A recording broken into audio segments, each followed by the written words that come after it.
సభ ముగిసింది, అయినా ప్రకంపనలు మాత్రం కొనసాగుతూనే ఉన్నాయి. కేఆర్ఎంబీతో మొదలైన ఫైట్ ఇరిగేషన్ ఫైట్ పేపర్తో బిగ్ ఫైట్ గా మారిపోయింది. శ్వేతపత్రంపై అధికార ప్రతిపక్షాల మధ్య హాట్ డిబేట్ నడిచింది. ఆ సెగలు కంటిన్యూ అవుతూనే ఉన్నాయి.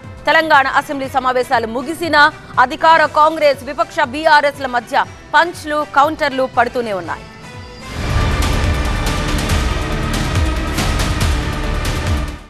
హాట్ గా జరిగిన తెలంగాణ అసెంబ్లీ సమావేశాలు ముగిశాయి. కేఆర్ఎంబీతో స్టార్ట్ అయిన రాజకీయ రగడ ఇరిగేషన్ పై వైట్ పేపర్ తో బిగ్ ఫైట్ కు దారితీసింది. చివరకు నిరవధికంగా వాయిదా పడి సభ ముగిసింది.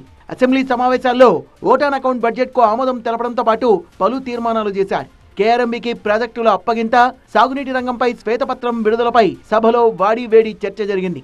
మేడిగడ్డ బ్యారేజీలో పిల్లర్లు కుంగడం, వాటర్ లీక్ అంశం సభలో వేడి పుట్టించింది. దీనిపై సవాళ్లు, ప్రతి సవాళ్లతో సభ దద్దరిల్లింది.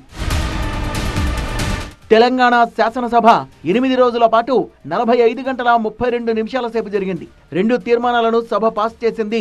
3 బిల్లులకు ఆమోదం తెలపగా ఒక షార్ట్ డిస్కషన్ జరిగింది.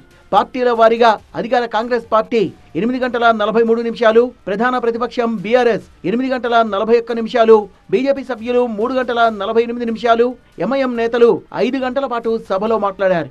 సిపిఐకున్న ఒకే ఒక సభ్యుడు 2 గంటల 55 నిమిషాల పాటు మాట్లాడారు. శాసన మండలి 11 గంటల 5 నిమిషాల పాటు జరిగింది. మేడిగడ్డ, సుందిళ్ల, అన్నారం బ్యారేజీలకు జరిగిన నష్టం ఆషామాషీది కాదన్నారు మంత్రి ఉత్తమ్ కుమార్ రెడ్డి. తాత్కాలిక మరమ్మతులు పనికిరావని, దీనిపై ముందుకు వెళ్లేందుకు విధానపరమైన నిర్ణయం కోసం ఎన్ఎస్డీఏకి ఆ 3 ప్రాజెక్టుల్ని అప్పగిస్తామని సభలో ప్రకటించారు ఉత్తమ్. మేడిగడ్డ, అన్నారం, సుందిళ్ల బ్యారేజెస్ కి జరిగిన డ్యామేజ్ చాలా సీరియస్.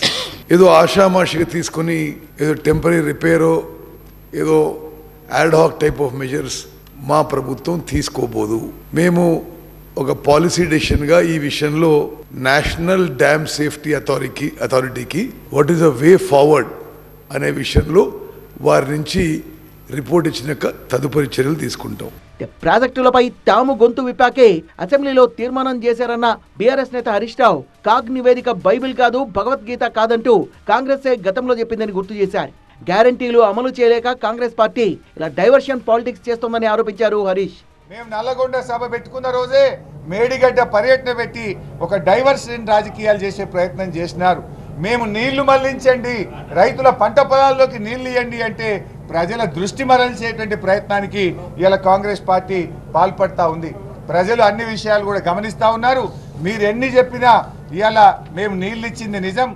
సభలో భారీ వేడిగా జరిగిన జలయుద్ధం సభ ముగిశాక కూడా మాటల తూటాలు పేలుస్తోంది.